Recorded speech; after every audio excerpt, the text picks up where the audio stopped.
हाँ, हम लोग भारतीय संविधान एवं राज्य व्यवस्था जो कि यूपीपीसीएस मेंस GS2 है ना, उसी को हम लोग कंटिन्यू किए हैं। बेस क्या हमारा है, एम लक्ष्मीकांत है। यानी एम लक्ष्मीकांत के थ्रू हम स्टडी कर रहे हैं किसका, पीसीएस मेंस GS2। जिसे आप जानते हैं उसमें संविधान है, राज्य व्यवस्था भी है, शासन है, यानी गवर्नेंस भी इसमें शामिल है उसके सिलेबस में। और उसी में अगर ये कहा जाए कि कुछ सामाजिक न्याय की बातें हैं, कनेक्ट हैं, और आपका जो अंतर्राष्ट्रीय संबंध IR है वो भी कनेक्ट है। इससे पहले देखा जाए 2023 के पहले इसमें GS2 में उत्तर प्रदेश की राज्य व्यवस्था शासन प्रणाली भी शामिल की जाती थी। अब वो आपके सिलेबस में नहीं, उसके लिए सिलेबस आपका जो है पेपर 5 बन चुका है, वहाँ है। यानी कि यूपीएसएल के पेपर 5 में उसको कनेक्ट किया गया है। हम लोग भारतीय संविधान को कंटिन्यू किए हैं। हम संविधान की ऐतिहासिकता की शुरुआत किए थे कहाँ, एम लक्ष्मीकांत के साथ। और इसका हम क्या देखे थे, हिस्टोरिकल बैकग्राउंड। हिस्टोरिकल बैकग्राउंड में हमने देख लिया किसे, हमने देखा चार्टर 1600 को हमने देखा। हमने क्या देखा, रेगुलेटिंग एक्ट 1773 को देखा। और हमने क्या देखा, इसके पहले देखा जाए तो हमने चार्टर 1726 को भी देखा था। 1700 रेगुलेटिंग 1773 के बाद हमने चार्टर 1781 को देखा। 1786 का अध्ययन हमने किया, है ना। और उसके बाद हमने 1784 पिट्स इंडिया एक्ट का अध्ययन किया। 1784 के बाद हमने अध्ययन किया किसका, हाँ 1784 1786, ये तो हमने एक साथ देखा था। इसके बाद 84 के बाद आपका एक्ट है 1813, यानी चार्टर एक्ट 1813 का हमने अध्ययन किया। और फिर चार्टर एक्ट 1833 को भी हमने देख लिया। किसे देखा, 1833। और 33 के बाद जो सबसे महत्वपूर्ण था चार्टर, यानी कि आपका 1858 की हम बात करने वाले हैं आज। यानी 1833 के बाद भी कुछ ऐसे चार्टर लाए गए लेकिन वो असफल हैं, इसलिए या 1833 के बाद भी, यानी 1833 के पहले और 1813 के बाद कई लाए गए थे लेकिन सबके सब असफल थे। अब एक सवाल उठता है, इससे हम क्यों इसका अध्ययन कर रहे हैं, हिस्टोरिकल बैकग्राउंड हमें पढ़ने की ज़रूरत क्या है, क्योंकि जिस संविधान का हम अध्ययन कर रहे हैं उस संविधान का निर्माण कैसे हुआ है, उसका विकास क्रम क्या है, कैसे विकसित हुआ है, उसकी बात की जा रही है। अब एक खास बात और है कि ये जिसका अध्ययन आज हम करने वाले हैं, यानी भारत सरकार अधिनियम 1858 को हम पढ़ने वाले हैं। तो इस संवैधानिक इतिहास को यानी हिस्टोरिकल बैकग्राउंड को हम दो पार्ट में बांटते हैं। एक क्या होता है, ब्रिटिश ईस्ट इंडिया कंपनी के अधीन अंतर्गत भारत में शासन और उसके अंतर्गत क्या संविधान का विकास क्रम, और दूसरा क्या ब्रिटिश सम्राट के अधीन बात की जाती है। ब्रिटिश सम्राट के अधीन जो भारतीय क्षेत्र है, जब यानी ब्रिटिश आधिपत्य क्षेत्र है, उस पर संविधान, उस पर नियम जो बनाए गए थे, यानी वहाँ जो नियम बने थे उन्हीं नियमों से निकल करके क्या आया, संविधान की पृष्ठभूमि तैयार की हुई। तो ये कह सकते हैं कि ब्रिटिश शासन के अंतर्गत संविधान का विकास क्रम, भारतीय संविधान का विकास क्रम, और एक क्या ब्रिटिश ईस्ट इंडिया कंपनी के अंतर्गत संविधान का विकास क्रम, ये दो बातें आप करते हैं। इसमें आपने अध्ययन कर लिया कहाँ से, हमने आपको बताया था, हमने कहा कि 1600 यानी चार्टर एक्ट 1600 से हम कहाँ तक पढ़ लिए हैं, 1800 से लेकर के अगर ये कहा जाए 1833 तक। लेकिन आप ये समझिएगा, इसे आप 1858 कहिएगा, क्योंकि 1 नवंबर 1858 को क्या बदलाव होगा, 1 नवंबर 1858 से भारत पर शासन होगा ब्रिटिश ताज का, यानी ब्रिटिश क्राउन का 1 नवंबर 1858 शासन होगा। और ये कब तक का संविधान विकास क्रम चलेगा, 1947 तक, यानी आज़ादी तक जो ब्रिटिश सम्राट हमारे पर शासन करने के लिए जो नियम विनियम बनाएगा, वो सारी चीज़ें क्या कहलाएंगी, वो हमारे लिए क्या होगा, 1 नवंबर 1858 1947 तक, जिसे हम कहेंगे ब्रिटिश सम्राट के अंतर्गत भारतीय संविधान का विकास क्रम। तो हम इसी का अध्ययन करने वाले हैं। आज क्या हम पढ़ने वाले हैं, 1858, यानी कि भारत सरकार अधिनियम 1858। इसको लाने की जरूरत क्या पड़ी, क्यों पड़ी। अब एक सवाल उठता है कि भारतीय सरकार अधिनियम 1858 क्यों आया। वैसे अगर देखा जाए तो जो आपका GS2 पेपर है, यानी UPSC या कहिए या यूपीपीसीएस मेंस की बात करिए, जो आपका GS2 है, ये GS2 में अगर देखा जाए तो हमें रेगुलेटिंग 1773 से अध्ययन नहीं करना चाहिए। हमें वास्तव में अध्ययन कहाँ करना चाहिए, भारतीय सरकार अधिनियम 1858 से करना चाहिए। क्यों करना चाहिए, क्योंकि अगर देखा जाए तो वास्तविक संविधान का विकास क्रम प्रारंभ यहीं से होगा, क्योंकि ब्रिटिश सम्राट द्वारा जिन विधियों का निर्माण करवाया जाएगा भारत पे शासन करने के लिए या भारतीय जनता के लिए, तो भारतीय जनता के लिए कानून कहाँ बनेंगे, ब्रिटेन की संसद बनेंगे, और क्रियान्वयन कहाँ होगा, भारत के में कहाँ, ब्रिटिश आधिपत्य क्षेत्रों पर होगा। अब ये कहा जाए कि संपूर्ण भारत इस समय क्या हो चुका था, गुलाम हो चुका था। एक बात और है, लोग कहते हैं कि हम 70-73 से ही अध्ययन करें इसका, लेकिन मेरा मानना है कि नहीं करना चाहिए। इसका अध्ययन वास्तव में 1858 से ही करना चाहिए, क्योंकि आप देखते हैं कि संविधान जो किसी भी देश का संविधान हो, तो ऐसा नहीं कि किसी ने कहीं से चुरा लिया और किसी देश के संविधान को ला करके क्या कर दिया, नोट डाउन करवा दिया, भाषण दिया, उसे लिख दिया गया, ऐसी कोई बात नहीं। किसी भी देश का संविधान हो, उसका निर्माण वास्तव में निश्चित समय पर नहीं होता है। आप ये कहिए कि इसे 2 साल में लिख दिया जाएगा, 1 साल में लिख दिया जाएगा, ऐसा कुछ नहीं होगा। यानी ये निश्चित समय पर नहीं लिखा जा सकता है। ये कहा जाए कि यह क्या होता है, ये क्रमिक विकास का परिणाम होता है, यानी ये क्या चलता है, क्रम में ही इसका विकास होता है। अगर ये कहा जाए कि जब ब्रिटिश शासन के दौरान ठीक है कि इसकी गति थोड़ा सा धीमी थी, उसके बाद अगर देखा जाए कि जब हम आज़ादी के लिए संघर्ष कर रहे थे, हमारे यहाँ जो आंदोलनकारी थे, सेनानी थे, वो लोग बीच बीच में मांग करते जाते थे। किससे मांग करते थे? ब्रिटिश हुकूमत से। तो वो भी अपना सुझाव देते थे, और उनके अंदर एक राजनीतिक चेतना जाग चुकी थी, और उनके अंदर भी क्या था कि एक वो मांग करते थे। और सबसे खास बात ये था कि ब्रिटिश जो हुकूमत थी, यानी ब्रिटिश सम्राट था, उसके अंदर ही महत्वाकांक्षा थी, आकांक्षा थी कि इस बात को लेकर भारत में अपने साम्राज्य का विस्तार करने के लिए, अगर साम्राज्य का विस्तार करना है, बड़ी संख्या पर शासन करना है, तो उसके लिए जाहिर सी बात है कि आपको अधिनियम यानी कानून यानी नियम बनाने ही पड़ेंगे। और अगर आप नहीं बनाते हैं तो ये समझिए कि फिर आप शासन नहीं कर पाएंगे। और वो भी ब्रिटिश सम्राट यहाँ भारत में है नहीं, ब्रिटिश सम्राट तो कहाँ है, लंदन में है। जब वो लंदन में है तो जाहिर सी बात है कि वो यहाँ है नहीं, तो शासन कौन करेगा? शासन उसके नियम के अनुसार उसके द्वारा नियुक्त कोई एक व्यक्ति करेगा। यानी ये कहा जाए कि ब्रिटिश सम्राट का कोई रिप्रेजेंटेटिव यानी उसका प्रतिनिधित्व करने के लिए कोई एक व्यक्ति नियुक्त किया जाएगा। अब आपको ये देखना कि वो कौन था जो पहले नियुक्त हुआ था। अब एक खास बात, अगर आप 1858 के पहले की बात करेंगे, 1858 के पहले British east India company Bharat में शासन कर रही थी, और उसके लिए कानून बनाता था कौन? ब्रिटिश संसद बना देती थी, या ब्रिटिश सम्राट के द्वारा राजपत्र यानी राजलेख निकाले जाते थे। मैं आपको बताऊंगा कि चार्टर और एक्ट में क्या डिफरेंट होता है। जब कोई राजा किसी के लिए किसी को संचालित करने के नियम विनियम बना करके क्या करता है, वो घोषणा करता है, तो कहलाता है चार्टर या राजपत्र। लेकिन जब उसे किसी सभा द्वारा, किसी काउंसिल द्वारा बनाया जाता है, क्या किसी संसद के द्वारा निर्मित किया जाता है, तो कहलाता है एक्ट।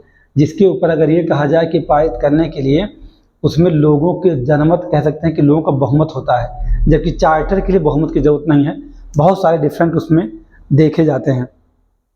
अब खास बात यहाँ पर यह है कि हमने कहा कि रिप्रेजेंटेटिव आ जाएगा, तो रिप्रेजेंटेटिव कौन होगा, किसको ला करके रख देगा? तो ये 1858 भारत सरकार नियम जो है आता नहीं। इसके आने के पीछे का एक कारण है, अगर भारत में 1857 की क्रांति ना होती, क्या ना होता? 1857 की क्रांति ना हुई होती। 1857 की क्रांति ने किसे हिला दिया था? ब्रिटिश सम्राट को। उसे ये लगने लगा था कि अगर भारत में ऐसे ही विद्रोह 2-4 हो जाएं, तो ये जो ब्रिटिश ईस्ट इंडिया कंपनी है, इसे क्या करना पड़ेगा? इसे वापस बुलाना पड़ेगा, या इसे भारत बहुत जल्दी छोड़ना पड़ेगा। अब आप सोचेंगे कि ब्रिटिश ईस्ट इंडिया कंपनी से ब्रिटिश सम्राट को क्या फ़ायदा था। आप शायद इस बात को नहीं जानते हैं, जो भी सम्राट होता था या जो कोई पीएम होता है, तो अपने नाम से ही अपने लोगों के द्वारा एक कंपनी की स्थापना करवाता है और कहता है कि इसे 50% इनकम मेरा है, और किसी भी देश में तुम्हें व्यापार करना, जाओ, हम क्या करेंगे, आपको अनुमति दे देंगे, आप व्यापार करना, लेकिन उसका 50% इनकम किसे दे देना? हमें दे देना। जैसे कि अगर ये कल्पना आप करिए, इस देश में का जो प्रधानमंत्री यानी भारत का कोई प्रधानमंत्री हो, या कोई भी आपका राज्य का ही हो, और उसे क्या करना है, उसे सिंचाई विभाग में बहुत सारी योजनाओं को लॉन्च करके चलवाना है, और वो पीएम क्या करे, अपने किसी रिलेशन के लोगों के द्वारा सिंचाई कार्यों को संपन्न करने के लिए किसी संस्था का गठन कर दे या कंपनी गठन कर दे, और सारा टेंडर किसे दे दे, अपनी उसी संस्था को देता रहे, और उस संस्था में 50% शेयर किसका हो? प्रधानमंत्री का हो। तो यानी कंपनी तो ग्रोथ करेगी ना, लेकिन जब कभी कंपनी को ऐसी समस्या में फंसेगी, हाँ कंपनी अब डूब रही या अब नहीं काम कर सकती है, तो खतरे में कौन होगा? पीएम होगा खतरे में, और पीएम का वो जो क्या कहते हैं हिस्सा है, शेयर है, वो खत्म होने लगेगा, कम होने लगेगा। तो या इसी स्थिति में वो क्या करेगा? वो और सख्त नियम या स्वयं शासन करने का प्रयास करेगा।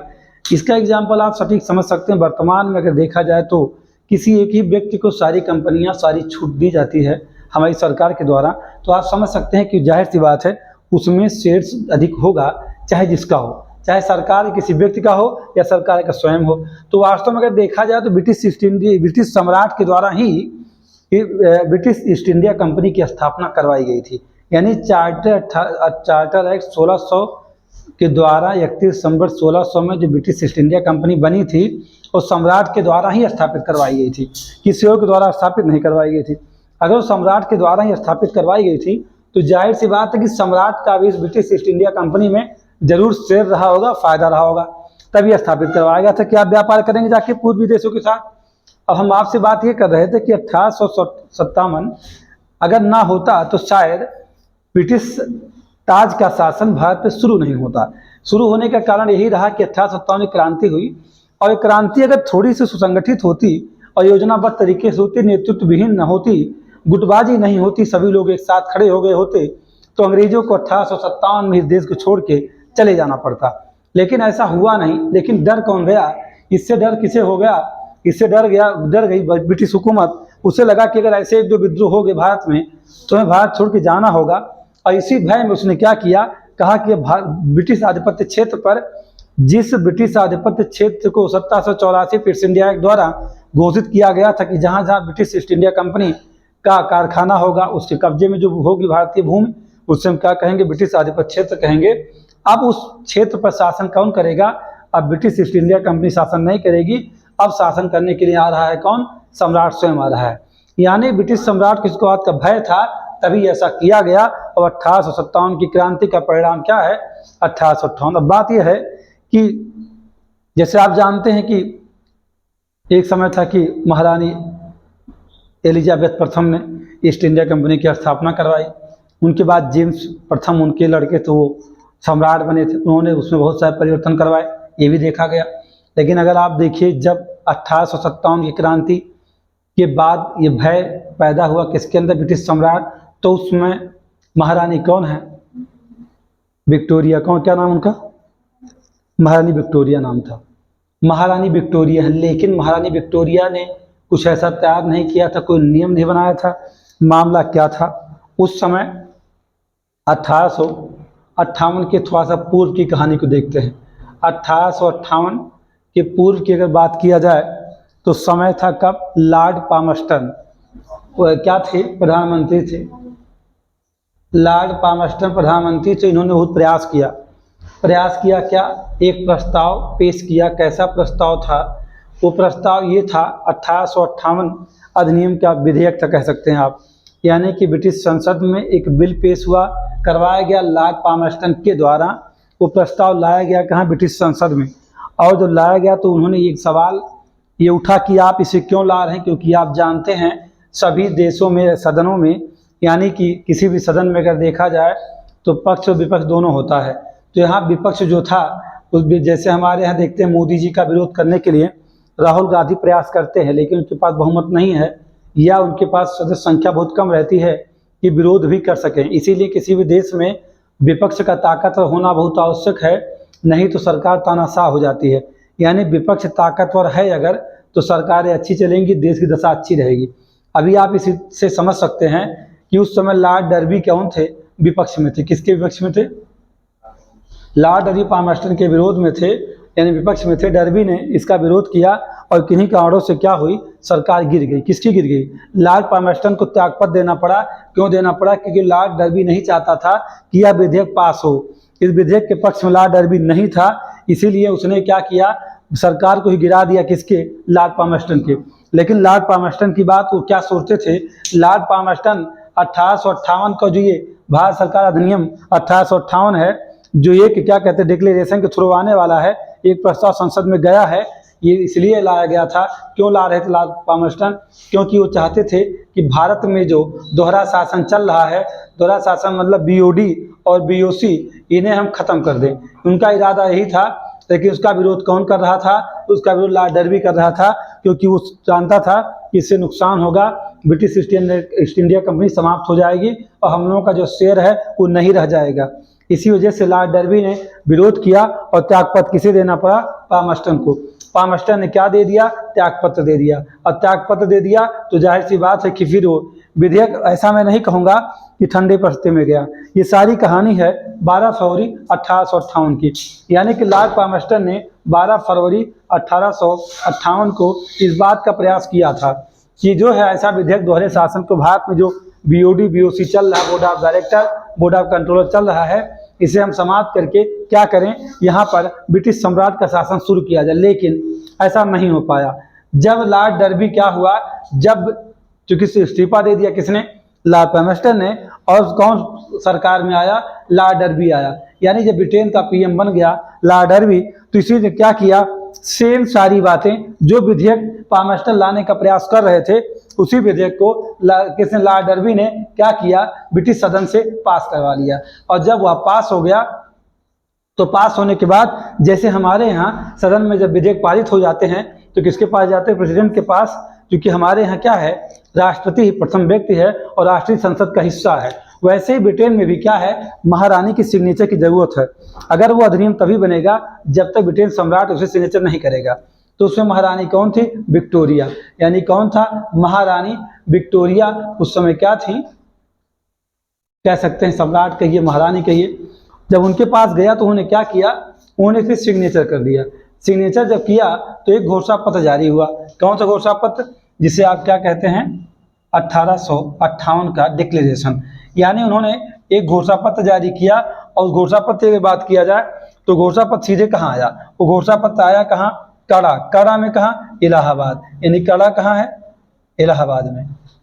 जब डिक्लेरेशन वहां से आया तो कहाँ किसे मिला? वो मिला लॉर्ड कैनिंग को। अब लॉर्ड कैनिंग कौन है? लॉर्ड कैनिंग अगर ये कहा जाए तो ब्रिटिश ईस्ट इंडिया कंपनी का अंतिम गवर्नर जनरल कहा जाएगा, क्योंकि इसके बाद गवर्नर जनरल नहीं रह जाएगा, उसके बाद वायसराय का पद सृजित कर दिया जाएगा। यानी उसने क्या किया, लॉर्ड कैनिंग ने कड़ा में कब? 1 नवंबर 1858 को। कब? 1 नवंबर 1858 को उसने इस घोषणा पत्र को पढ़ा। इस घोषणा पत्र को पढ़ा जो महारानी का था, जो आया था कहाँ से? ब्रिटेन से।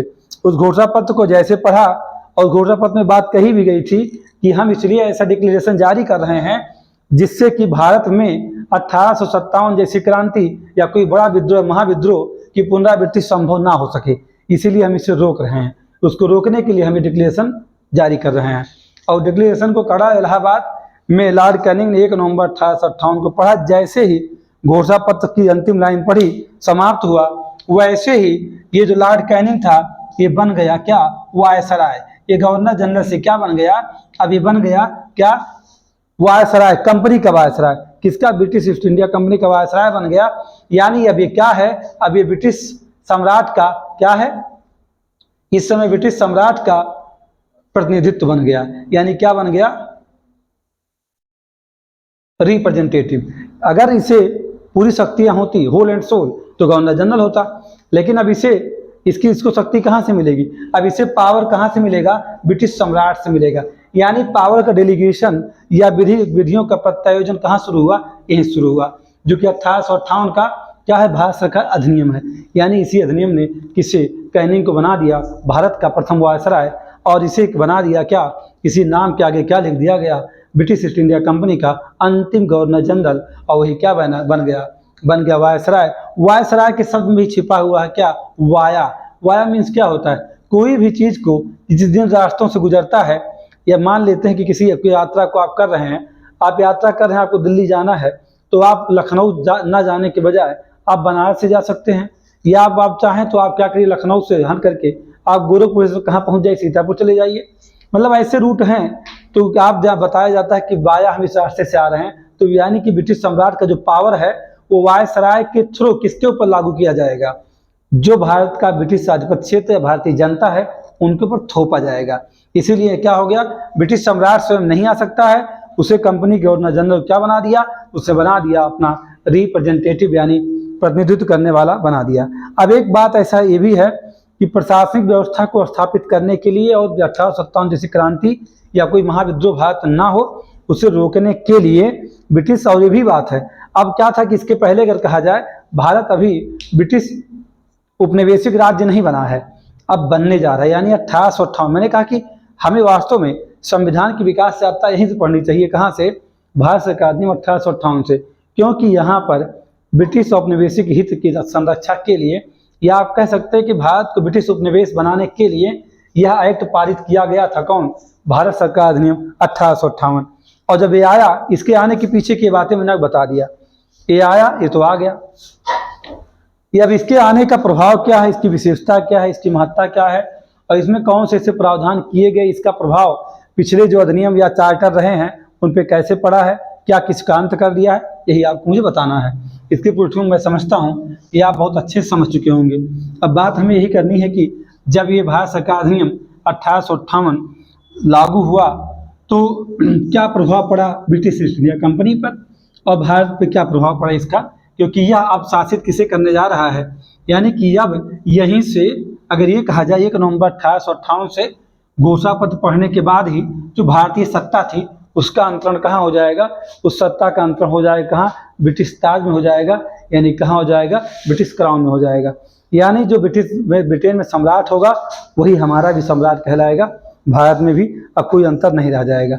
अब एक बात है, क्या इसमें हुआ, एक पद था,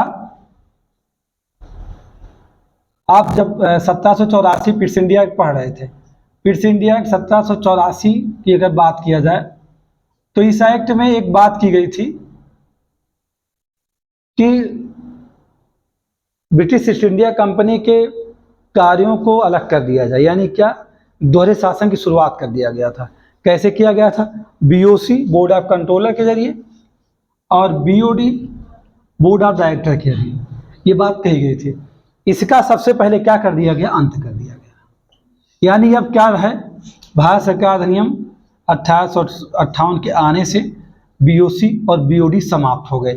यानी ये समाप्त कर दिया गया इनको। अब समाप्त किया गया तो इनकी जगह पे कौन सा पद सृजित किया गया? भारत सचिव का पद आया। कौन सा पद आया था? भारत सचिव। और भारत सचिव के लिए एक क्या बनाया गया? सचिव की परिषद बनी। उस परिषद में, यानी भारत सचिव की परिषद में 15 सदस्यों की बात की गई। कितने सदस्यों की? 15 सदस्यों को नियुक्त करने की बात की गई। और उन 15 सदस्यों में अगर ये कहा जाए तो 8 सदस्यों को नॉमिनेट करने का जो पावर था वो किसके पास था? 8 सदस्यों को नॉमिनेट करने वाला कौन था? ब्रिटिश सम्राट था। यानी अगर ये कहा जाए अधिकतम शक्ति किसके अधीन हो गई? ब्रिटिश सम्राट के। यानी अब भारत सचिव शासन करेगा किसके? वो जो बताए गए जो नियम बनेंगे इसी द्वारा बनाए जाएंगे। अब 15 में से 8 नॉमिनेट करेगा कौन? भारत सचिव। और 7 को नॉमिनेट करेगा कौन? British east India company. ऐसा नहीं कि उसे पूरी तरह समाप्त कर दिया गया, ऐसी कोई बात नहीं, लेकिन उसके शक्तियों का पूरी तरह घटा दिया गया। ये कह सकते हैं कि उसके पास पावर नहीं रह गया। अब एक बात और है कि जो भारत सचिव है ये कहाँ से आएगा? अब सवाल ये उठता है आपके सामने कि भारत सचिव कहाँ से आएगा। भारत सचिव वास्तव में जानते हैं जो ब्रिटिश संसद है, यानी कौन? ब्रिटिश संसद में कैबिनेट मिनिस्टर जो होगा वही क्या होगा? वही भारत का सचिव होगा। यानी जो कैबिनेट मिनिस्टर होता है वही क्या होता था? भारत सचिव के पद पे पा सकता था। उसकी जिम्मेदारी थी उसकी मदद करने के लिए 15 सदस्य थे, यानी इंडियन काउंसिल कहा गया उसे। वास्तव में भारत सचिव भारत में नहीं होता था, भारत सचिव लंदन में ही रहता था, लेकिन सम्राट की ओर से भारत पर शासन करने के लिए वायसराय था। जैसे मैंने बताया कि लॉर्ड कैनिंग भारत का प्रथम वायसराय बना। एक बात ये भी है कि इस बात को ध्यान में रखा गया कि जो 15 मेंबर होंगे, कौन? ये 15। इन 15 मेंबर में से कम 9 सदस्य ऐसे हों, यानी 9 सदस्य ऐसे हों जिनका भारत में कार्य करने का अनुभव रहा हो। यानी अधिकतम समय 10 वर्ष कहिए, 11 वर्ष कहिए, यानी अगर उन्हें अधिकतम समय भारत में व्यतीत किया है किसी अधिकारी के पद पर, तो ऐसे लोगों को मेंबर इसमें बनाया जाएगा। कहाँ? भारत सचिव की परिषद में। और समाप्त हुआ क्या? BOC BOD. बीओसी बीओडी पूरी तरह फिनिश हो गया। किसके द्वारा? भारत सरकार अधिनियम 1858 के द्वारा। आप चाहे लक्ष्मीकांत को देखिएगा, थोड़ी सी बातें इसमें कम हैं, ऐसी बात नहीं, बातें उसी की हैं, लेकिन डेट उसमें नहीं है और थोड़ी सी बातें हटा दी गई हैं, तो इसलिए आप इससे परेशान मत होइएगा। अब यही बात और कि मान लीजिए किसी को नॉमिनेट कर दिया गया, कहाँ नॉमिनेट कर दिया गया है? इसमें भारत परिषद में, तो कितने समय रहेगा? इसका कोई निश्चित कार्यकाल नहीं था, 10 वर्ष 5 वर्ष जो भी रखा जाए, कोई निश्चित समय नहीं है। आपके मन में सवाल ना उठे कि नहीं 10 साल रहता था कि 20 साल रहता था, उसके बीच में भी हटाया जा सकता था उसे। एक बात और है कि जो कह सकते हैं कि जो भारत सचिव था, इसे ले दे करके ये कहा जाए तो ये एक तरीके से होम गवर्नमेंट थी, यानी भारत के लिए इसे कह सकते हैं कि क्या है, होम गवर्नमेंट। जैसे कि प्रधानमंत्री तो होता है, लेकिन हमारे पास एक होम मिनिस्टर भी होता है जो कि पूरी तरह प्रबंधन करता है बहुत सारी चीज़ों का। यानी होल एंड सोल अगर ये कहा जाए कि प्रधानमंत्री की ठीक बाद नंबर 2 व्यक्ति कौन होता है, नंबर पीएम है तो नंबर 2 सीधा कौन है, होम मिनिस्टर है। अगर होम मिनिस्टर किसी देश का चोर हो जाए तो ये समझ लीजिए देश का पतन हो जाएगा। किसी भी देश में अगर होम मिनिस्टर लूटना शुरू कर देगा तो पूरी सरकार खत्म हो जाएगी, और सरकार का कोई भी देश हो, वो देश पूरी तरह क्या हो जाएगा, खोखला हो जाएगा। एक बात और है कि जो भारत सचिव था, अगर वो सोचता है ऐसा, मान लेते हैं कि भारत सचिव के दिमाग में आ गया कि जो 15 सदस्य हैं, ये 15 सदस्य की कार्यशैली अच्छी नहीं है, क्या नहीं है, इनकी कार्यशैली अच्छी नहीं है। अब कार्यशैली अच्छी नहीं है तो क्या भारत सचिव इन सदस्यों को रिमूव कर सकता है या नहीं कर पाएगा? तो आप बता दें, इसे रिमूव करने का पावर बिल्कुल नहीं है, भारत सचिव नहीं कर सकता है। अगर भारत सचिव की परिषद के सदस्यों को हटाना हो तो इसके लिए कौन आएगा, इसे रिमूव करने की शक्ति ब्रिटिश संसद के पास थी। यानी किसके पास थी, ब्रिटिश संसद के पास। जब तक ब्रिटिश संसद नहीं चाहेगी तब तक किसी सदस्य को हटाया नहीं जा सकता है, ये बात जानिएगा। और भारत, ये कहा जाता है कि भारत परिषद का चीफ कौन है, अध्यक्ष कौन है, तो आप सीधी बात करेंगे, भारत सचिव है। भारत सचिव की भूमिका आपको लॉर्ड बर्कले जब आएगा, यानी कि 1935 में सबसे ज़्यादा महत्ता आपको उसी दिखने वाली है, कहाँ, लॉर्ड बर्कले। यानी कि भारत को चुनौती देने वाला भारत सचिव एक होगा, लॉर्ड बर्कले। अब एक बात और, वेतन भत्ते की बात आप करेंगे तो भारत सचिव का पद सृजित किया गया, उसकी काउंसिल बनाएगी, लेकिन जो वेतन भत्ता दिया जाना था वो वेतन भत्ता भारत के राजस्व से ही व्यय किया जाएगा। अब आप समझ सकते हैं, ब्रिटिश सम्राट अपने पास से वेतन नहीं दे रहा था, भारत से ही उसको वसूली करता था, यानी जो भारत का राजस्व था उसी में से उसे वेतन देता था। तो आप समझ सकते हैं कि किसका, हमारे ऊपर शासन करने के लिए पैसा हम ही से लिया जाएगा, और जो हमारे ऊपर शासन करेगा हमें गुलाम बना के करेगा, यानी हमें कोई आज़ादी नहीं देगा। यानी कि हम ही इसको पैसा दें कि तुम मेरे ऊपर शासन करो, और कैसे नियम बनाओगे, अपनी इच्छा अनुसार बनाओगे, हमारी बातें तुम नहीं सुनोगे, ऐसा कुछ हो गया था। एक बात ये भी था कि जो भारत सचिव है, एक बात, किसी को इस पद पर अगर नियुक्त कर दिया गया तो आसानी से हटाया भी नहीं जा सकता था। ऐसा नहीं कि कोई महाभियोग लाओगे, जब मन करेगा उसको हटा दोगे, तो उसे हटाया भी नहीं जा सकता था, क्योंकि उसके कार्य शैली और कार्य अनुभव के आधार पर उसे बनाया जाता था, और उसका संबंध होता ब्रिटिश संसद से था, क्योंकि जो ब्रिटिश संसद में क्या होता था, कैबिनेट मिनिस्टर होता था, वही भारत सचिव बनता था। तो जब उसकी महत्ता ब्रिटिश संसद में बनी हुई है तो जाहिर सी बात उस पद से हटाया नहीं जा सकता है। अब दूसरी बात यह है कि क्या वायसराय खत्म हो गया, क्या वायसराय के पास पावर नहीं रहा? अब सवाल उठा कि अगर भारत सचिव इतना शक्तिशाली हो गया तो फिर वायसराय किस काम का है? क्या वायसराय के पास कुछ भी नहीं है, कोई पावर नहीं वायसराय के पास है? नहीं, ब्रिटिश सम्राट ने अपना पावर डेलीगेट कर दिया था, किसे, वायसराय को।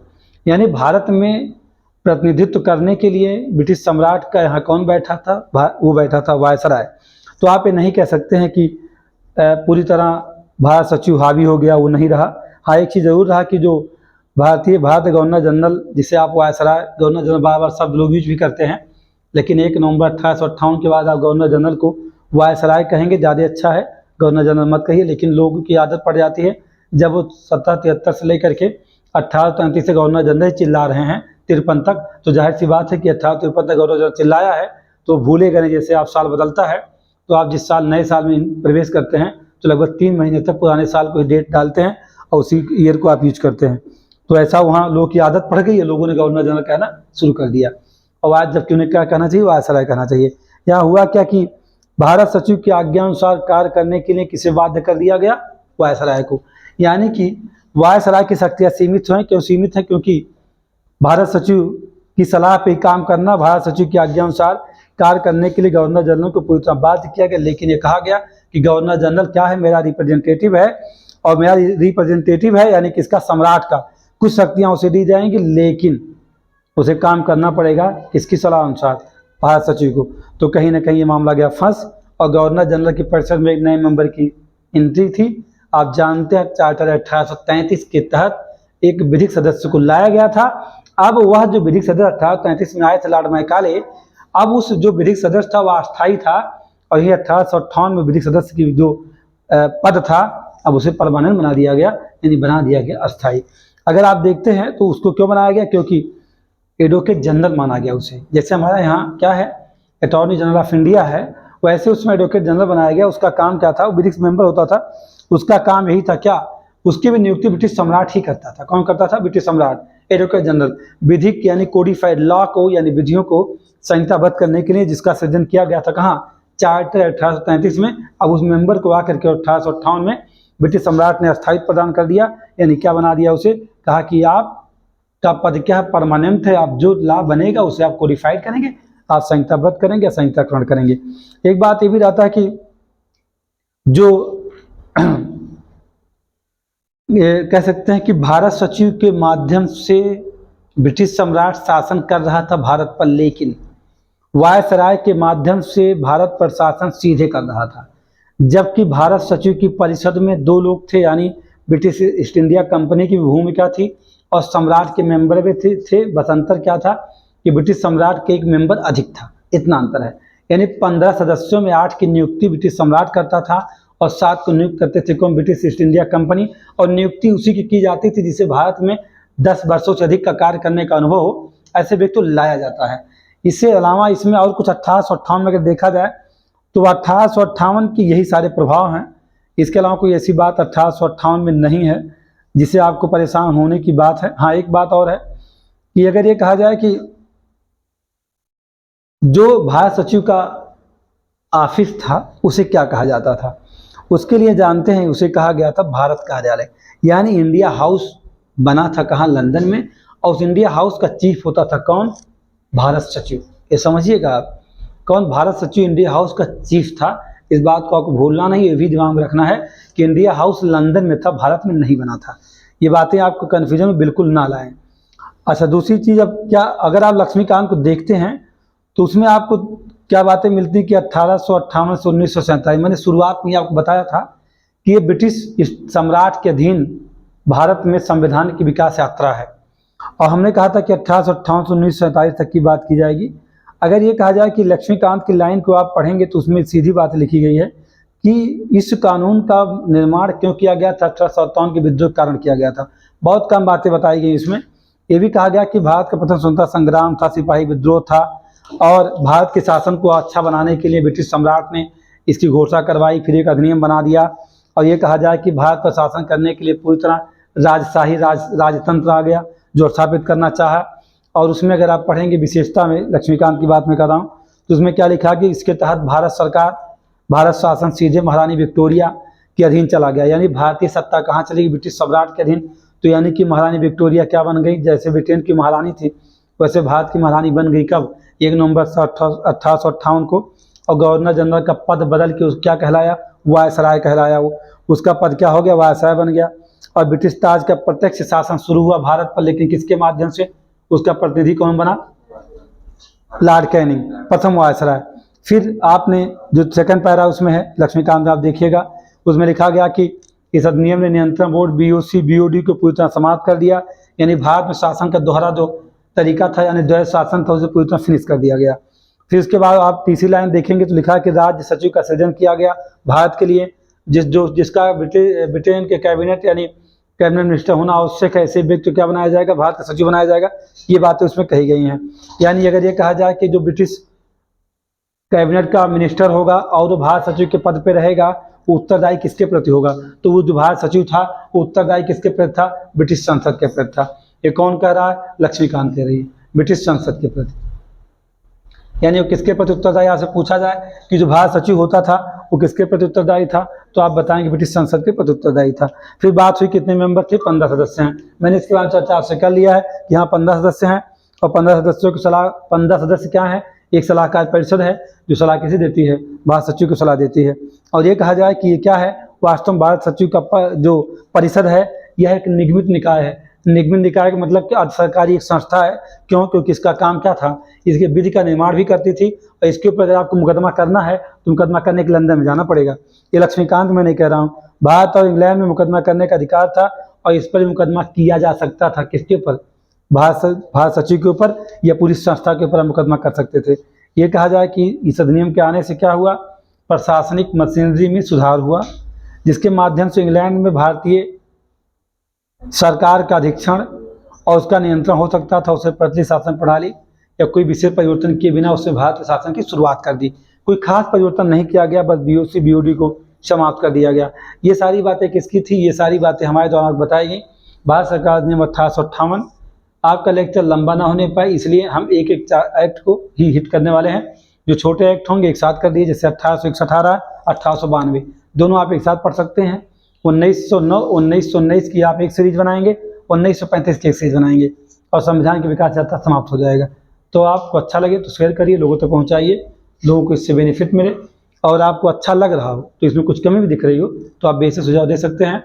और कुछ टेस्ट देना चाहें, या मान लीजिए कि आपको इसका PDF नोट्स चाहिए, तो आप टेलीग्राम चैनल को ज्वाइन कर सकते हैं। धन्यवाद।